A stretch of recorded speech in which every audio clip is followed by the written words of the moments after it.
വലിച്ചെറിയാനോ പഴി പറയാനോ ഒന്നും ഞങ്ങളില്ല. ഞങ്ങൾ അതൊരു വൈജ്ഞാനികമായ ചർച്ച എന്ന നിലയിൽ കണ്ട് ആരോഗ്യകരമായി കാര്യങ്ങൾ വിശദീകരിക്കാം. അങ്ങനെ വിശദീകരിക്കുമ്പോൾ ഇരുചേരികൾക്കിടയിൽ സ്വീകാര്യമായ തെളിവുദ്ധരിക്കാൻ ഞങ്ങൾ ബാധ്യസ്ഥരാകുന്നു. മറുഭാഗത്തിന് സ്വീകാര്യമായ തെളിവെന്ന് അവരവകാശപ്പെടുന്നത് ഒന്ന് പരിശുദ്ധ ഖുർആനാണ്. മദ്ഹബിന്റെ ഇമാമിങ്ങളുടെ കാഴ്ചപ്പാട് അവർക്ക് സ്വീകാര്യമല്ലെന്ന് അവർ പല വ്യക്തമാക്കിയതാണ്. പിന്നെ അത് വീണ്ടും ആവർത്തിക്കേണ്ട കാര്യമില്ല. അതുകൊണ്ട് മദ്ഹബിന്റെ ഇമാമികളുടെ ഉദ്ധരണികൾ അവരുടെ മുമ്പാകെ ഞങ്ങൾ എടുത്തു ധരിച്ചതുകൊണ്ട് പ്രയോജനമില്ലെന്നറിയാം. അതുകൊണ്ട് തന്നെയാണ് ഇരു വിഭാഗങ്ങൾക്കും സ്വീകാര്യമായ തെളിവ് ഞങ്ങൾ എടുത്തു ധരിക്കുന്നത് പരിശുദ്ധ ഖുർആൻ. ഖുർആന്റെ കാഴ്ചപ്പാടെന്താണ്? പള്ളികളിൽ വെച്ച് നിസ്കരിക്കേണ്ടത് പുരുഷന്മാരാണ്. സ്ത്രീകളോടായി അള്ളാഹു പറഞ്ഞിരിക്കുന്നത് വീട്ടിൽ വെച്ച് നിസ്കരിക്കാനാകുന്നു. സൂറത്തുൽ നൂറിലെ 36-ാം ആയത്തും സൂറത്തുൽ അഹ്സാബിലെ 33-ാം ആയത്തും ഇതിന് വ്യക്തമായ തെളിവാണെന്ന് ഞങ്ങൾ പറയുന്നു. ഇതാണ് ഞങ്ങളുടെ കാഴ്ചപ്പാട് ഖുർആനിന്റെ വീക്ഷണത്തിൽ. ഇനി മറിച്ച് സ്ത്രീകൾ പള്ളിയിൽ പോകണമെന്ന് കൽപ്പിക്കുന്ന അല്ലെങ്കിൽ പ്രോത്സാഹിപ്പിക്കുന്ന അഥവാ അനുവദിക്കുന്ന, അതുമില്ലെങ്കിൽ അങ്ങനെ ഒരു പരാമർശം സൂചനാരൂപത്തിലെങ്കിലുമുള്ള ഒരായത്തെങ്കിലും തെളിയിക്കാൻ ഭൂമി ലോകത്ത് ഒരാൾക്കും കഴിയില്ല എന്ന് വിനയത്തിന്റെ ഭാഷയിൽ ഞങ്ങൾ പറയുന്നു. ഒരാൾക്കും കഴിയില്ല. മറിച്ച് ഖുർആനിലുള്ളത് പുരുഷന്മാർ നിസ്കരിക്കേണ്ടത് പള്ളികളിൽ വെച്ചും സ്ത്രീകൾ നിസ്കരിക്കേണ്ടത് വീടുകളിൽ വെച്ചുമാകുന്നു എന്നാണ് ഖുർആനിന്റെ അധ്യാപനം. ആ അധ്യാപനം ഉൾക്കൊണ്ട് പ്രവർത്തിച്ചാൽ മാത്രമേ പടച്ച തമ്പുരാനിൽ നിന്ന് പരലോകത്ത് വെച്ച് പ്രതിഫലം പ്രതീക്ഷിക്കേണ്ടതുള്ളൂ. ഇനി ഹദീസിലേക്ക് പ്രവേശിക്കാം. ഖുർആൻ കഴിഞ്ഞാൽ പിന്നെ ഇസ്ലാമിന്റെ രണ്ടാമത് പ്രമാണം ഹദീസാണല്ലോ. രണ്ടാമത്തെ പ്രമാണം ഹദീസാണ്. ഒന്നാമത്തേത് ഖുർആൻ. ഖുർആന്റെ കാഴ്ചപ്പാട് ഇതാണ്, ഞാൻ ആവർത്തിച്ച് പറഞ്ഞു. രണ്ടാമത്തെ പ്രമാണമാകുന്ന ഹദീസിലേക്ക് പ്രവേശിക്കാം. എന്താണ് ഹദീസുകളുടെ കാഴ്ചപ്പാട്? നബി സല്ലല്ലാഹു അലൈഹി വസല്ലമ തങ്ങളുടെ സന്നിധിയിൽ മഹദി ഉമ്മു ഹമീദിന് സാരി റളിയല്ലാഹു തആല അൻഹ എന്ന പ്രമുഖ സഹാബി വനിത വന്ന് മദീനത്തെ പള്ളിയിൽ ജമാഅത്തിൽ സംബന്ധിക്കാൻ അനുമതി ചോദിച്ചു. നിങ്ങൾ ആലോചിക്കണം, മദീനത്തെ പള്ളിയിൽ റസൂലുള്ളാഹിന്റെ കൂടെ ജമാഅത്തിൽ പങ്കെടുക്കാൻ അനുമതി ചോദിച്ചതിൽ നിന്ന് നാം എന്ത് മനസ്സിലാക്കണം? ആ കാലത്ത് സർവ്വവ്യാപകമായി സർവ്വസാധാരണയായി മുഴുവൻ സ്ത്രീകളും ജമാഅത്തിന് വന്നിരുന്നെങ്കിൽ ഒരു സ്ത്രീ വന്ന് സമ്മതം ചോദിക്കുന്നതാണ് വന്നാൽ പോലെ. അപ്പൊ ഇതിന്റെ അടുത്തുള്ള ശേഖന്റെ പള്ളിയിൽ പുരുഷന്മാര് ജമാഅത്തിന് വരാറുണ്ട്. എന്നാൽ ഈ കൂട്ടത്തിൽപ്പെട്ട ഏതെങ്കിലും ഒരു പുരുഷൻ പള്ളിയിലെ ഉസ്താദിന്റെ അടുത്ത് വന്ന്, ഉസ്താദെ ഞാൻ ജമാഅത്തിന് വരട്ടെ സമ്മതം ചോദിക്കണമെങ്കിൽ വന്നാൽ പോലെ. ആണുങ്ങളെ കൂട്ടത്തിൽ ഒരാൾ സമ്മതം ചോദിക്കേണ്ട വന്നാണ്. കാരണം സർവ്വസാധാരണ ആണുങ്ങൾ വരുന്നതാണ്. ബറാത്തൊരു വിഭാഗമാണെങ്കിൽ പ്രത്യേകം സമ്മതം ചോദിക്കേണ്ടി വരും. അത് സമ്മതം ചോദിച്ചതിൽ നിന്ന് വ്യക്തമാക്കുന്നത് അന്ന് സ്ത്രീകൾ വരുന്ന പതിവില്ല. എന്നാലും ഈ സ്ത്രീക്ക് ജമാഅത്തിന് വരാൻ മോഹം. അവര് പ്രവാചകരോട് സമ്മതം ചോദിച്ചു. ശരി, സമ്മതം ചോദിച്ച സ്ത്രീയോട് പ്രവാചകർ എന്ത് മറുപടി പറഞ്ഞു? ഇയാള് വന്നോ ബാക്കിയുള്ളവരും വരുന്നോ പറഞ്ഞോ? അങ്ങനെ പറഞ്ഞിരുന്നെങ്കിൽ സുന്നികൾ വിധേയ പ്രസ്ഥാനക്കാരുമായി ഇക്കാര്യത്തിൽ തർക്കിക്കുമായിരുന്നില്ല. പ്രവാചകർ ആ സ്ത്രീയോട് എന്താ പറഞ്ഞത്? സമ്മതം ചോദിച്ച സ്ഥിതിക്ക് ആ ഒരു ഒക്കനെങ്കിലും സമ്മതം കൊടുത്ത് എന്നാ ഒരൊക്കെ നിശ്ചയിച്ച ജമാഅത്തേക്ക് നേരിൽ വരണ്ട എന്ന് പറഞ്ഞു കിട്ടോ?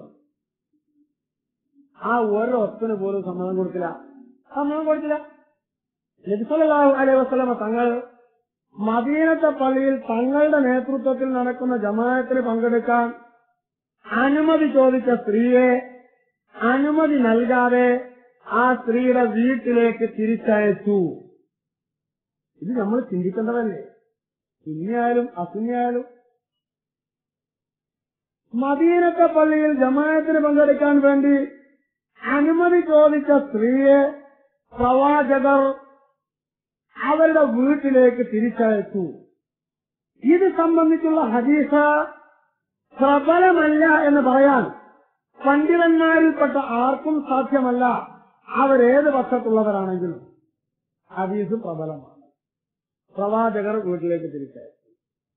പ്രവാചകർ തിരിച്ചയച്ച വീട്ടിലേക്ക് തിരിച്ചയച്ച സ്ത്രീകളെ വീണ്ടും പള്ളിയിലേക്ക് മടക്കി വിളിക്കാൻ വിധേയ പ്രസ്ഥാനക്കാർക്ക് ആരാണ് അനുമതി നൽകിയത് എന്നറിയാൻ നമുക്ക് ആഗ്രഹമുണ്ട്. ആരാണ് കൂട്ടരെ അതിന് അനുമതി നൽകിയത്? റസൂലുള്ള വീട്ടിലേക്ക് തിരിച്ചയച്ചതല്ലേ.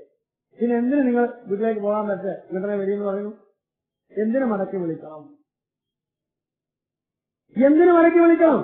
അതുകൊണ്ടാണല്ലോ ഈ കഴിഞ്ഞ ഫെബ്രുവരി 6, 7 തീയതികളിൽ മാധ്യമം ദിനപത്രത്തിൽ AR എന്ന് പേരായ ഒരു മാന്യദേഹം ലേഖനം എഴുതിയിരുന്നു. ആ ലേഖനത്തിൽ അയാൾ സമ്മതിക്കുന്നുണ്ട്, പ്രവാചകർ സ്ത്രീകൾ പള്ളികളിൽ വെച്ച് നിസ്കരിക്കുന്നതിന് നിരുത്സാഹപ്പെടുത്തി എന്നതിൽ ശരി തന്നെ.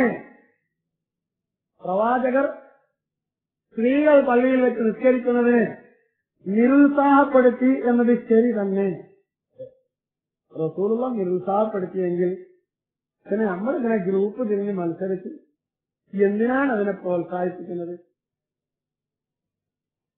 പ്രവാചകർ നിരുത്സാഹപ്പെടുത്തിയ ഒരു കാര്യത്തെ നാം എന്തിന് പ്രോത്സാഹിപ്പിക്കണം? മാധ്യമക്കാരൻ ആലോചിക്കേണ്ടതാണ്. എന്തിനു പ്രോത്സാഹിപ്പിക്കണം? അവർ പ്രവാചകർ സ്ത്രീകൾ പള്ളിയിൽ പോയി നിസ്കരിക്കുന്നതിന് നിരുത്സാഹപ്പെടുത്തി എന്ന യാഥാർത്ഥ്യം വിദായി പ്രസ്ഥാനക്കാര് പോലും സമ്മതിക്കുന്നുണ്ട്. എന്നാൽ പിന്നെ ലാ തംനഉ ഇമാഅല്ലാഹി മസാജിദല്ല എന്നുണ്ടല്ലോ. 500 ഹദീസിന്റെ ഒക്കെ ചില ആളുകൾ പറയുന്നു. 500 ഹദീസ് 500 അല്ല 5 ലക്ഷം ഉണ്ടാവും. നമ്മൾ ചിലപ്പോ ലാ ഇലാഹ ഇല്ലല്ലാഹ് എന്നത് 70,000 വട്ടം ചെല്ലാറില്ലേ? ഒരു ലാ ഇലാഹ ഇല്ലല്ലാഹിനെ 70,000 വട്ടം ചെല്ലുന്നത്.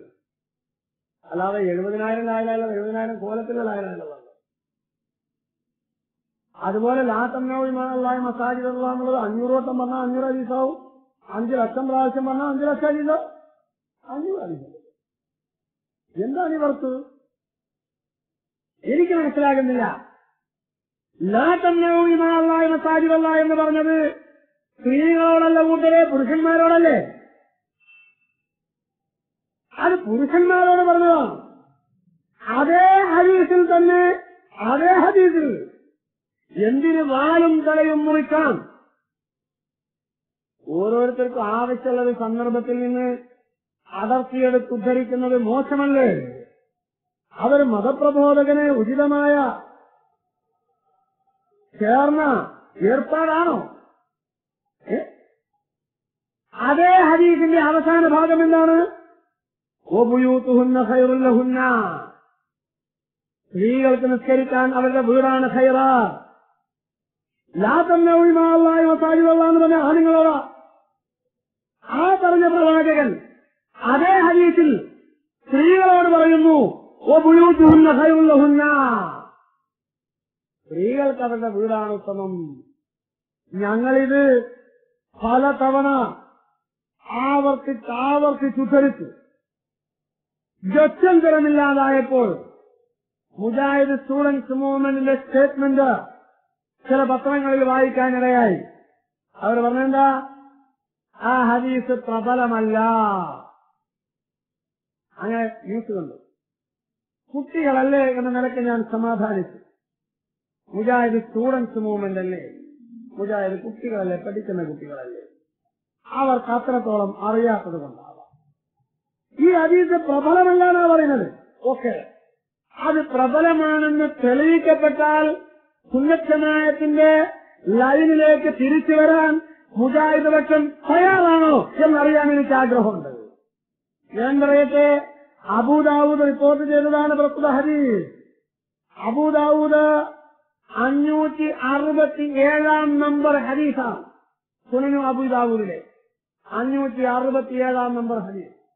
പ്രസ്തുത ഹദീസിനെ അബൂദാവൂദ് റിപ്പോർട്ട് ചെയ്യുന്നത് ഇമാം ബുഖാരിയുടെയും മുസ്ലിമിന്റെയും ശൈഖായ ബഹുമാനപ്പെട്ട വളരെ പ്രശസ്തനും ബുഖാരിയുടെയും മുസ്ലിമിന്റെയും ഗുരുനാഥനും അവരുടെ ശൈഖും ആ കാലത്തെ പ്രമുഖ മുഹദ്ദിസുമായ